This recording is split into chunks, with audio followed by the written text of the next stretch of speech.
And this book changed their life. They were barbaric tribes. They became the most civilized people on earth. And all of you know that when the Prophet ﷺ, he sent his ambassador to the king of Persia,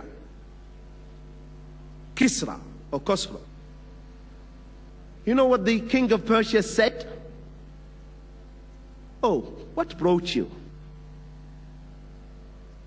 Why did you come? You want wheat? You want flour? You want date? Because that's what normally you Arabs come for. But this time the ambassador said, no, Rustam. He's talking to the commander. No, Rustam.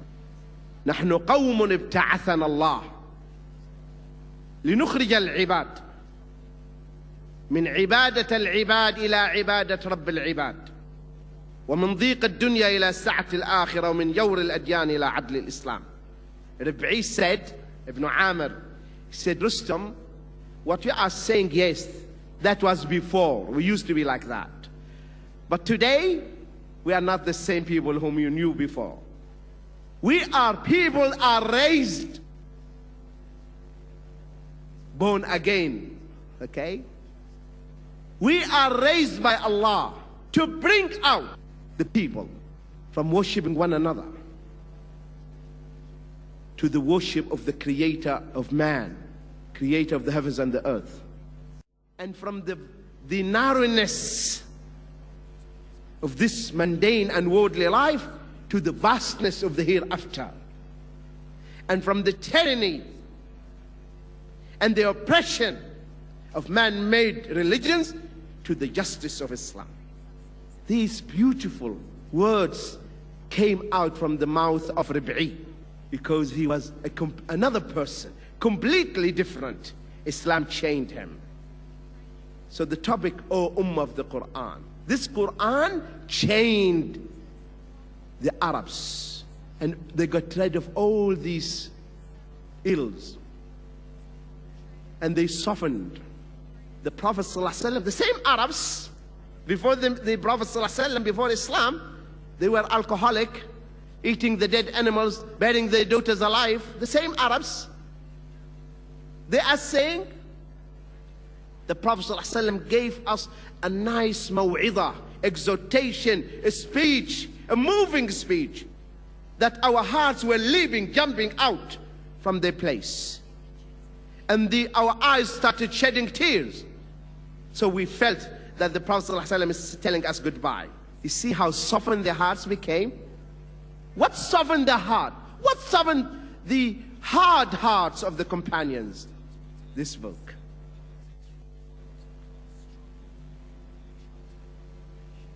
Umar ibn Khattab radiallahu anhu, all of you know that how he became a Muslim. He was looking to kill the Prophet ﷺ. This book changed him. The seerah, in his biography we read, they said he had 2 black lines on his face, Umar. 2 black lines on cheeks. Why? Because of his constant crying. There were 2 canals, 2 grooves, 2 traces, dark lines of the tears on his cheek. How softened his heart became, very soft. If you say to Umar, Fi Allah ya Umar, he falls down on his knees. It is this book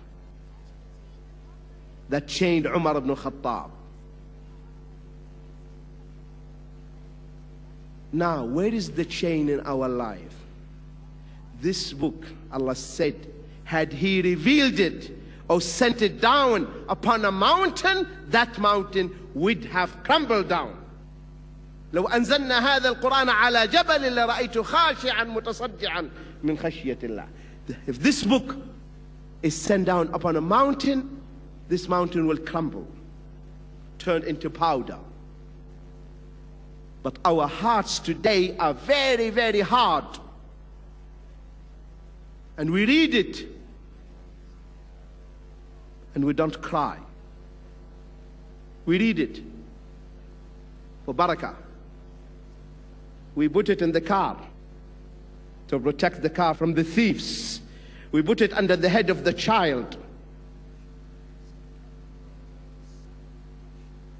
But do we follow what is inside?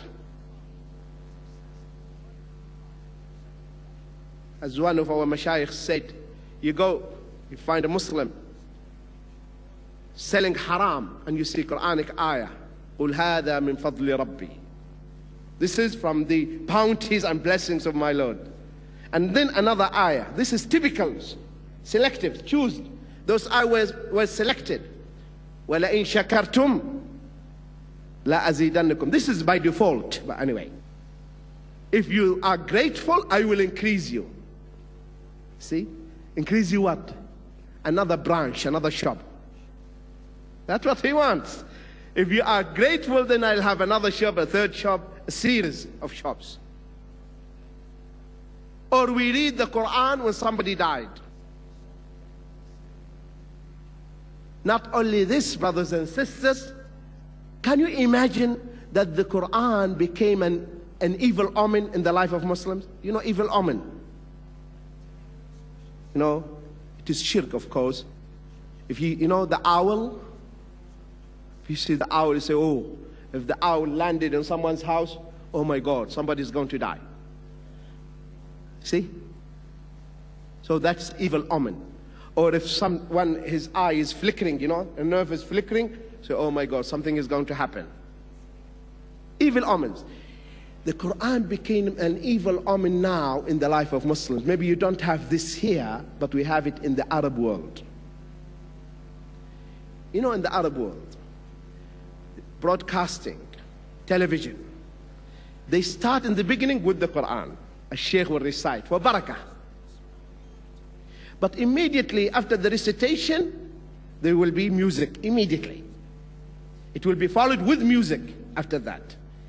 And before closing down the programs, before the shutdown, also Qur'an. So in the beginning and the end, Qur'an. In between, anything. Everything to please the shaitan. So people are programmed mentally that you hear the Qur'an at this time and this time. Any time in between, if you hear the Qur'an, that means someone died. And this one who died must be a president, a ruler, someone important, not any man. So immediately, if the Qur'an on the television say, A'udhu Billah, what happened? Who died? Who died? It became an evil omen, the Qur'an, in the life of Muslims. And because of this, brothers and sisters, this ummah is humiliated. We are humiliated. We are over 1 billion, but we are weightless, like the froth, like the scum. We have no weight. Why? We deserted this book. We neglected this book. When we know that this book, it's the one who changed the people. Our strength inside. If we want to gain back our glory and the might, is we have to come back here to the book of Allah. The Prophet ﷺ said, I left 2 things among you, the book of Allah and my sunnah. If you hold them, adhere yourself to them, abide by their teachings, you will never go astray till you meet me on the fountain, the Kawthar. This Qur'an is the word of Allah. Allah spoke it, and it will go back to Allah. You know this? Do you know, brothers and sisters, towards the end of time, people will get up in the morning and they will not find anything inside. Nothing. Blank. Not only from the book, and also it will be taken out from the hearts, from the breasts. It will go back to Allah. It's the only book, brothers and sisters. Have you ever found a book challenges its reader? Have you ever found a book? It is challenging the reader. It is telling the reader, it tells the reader, go and find any mistake. I challenge you. Have you found a book like that? No way. This book, yes, challenges the reader.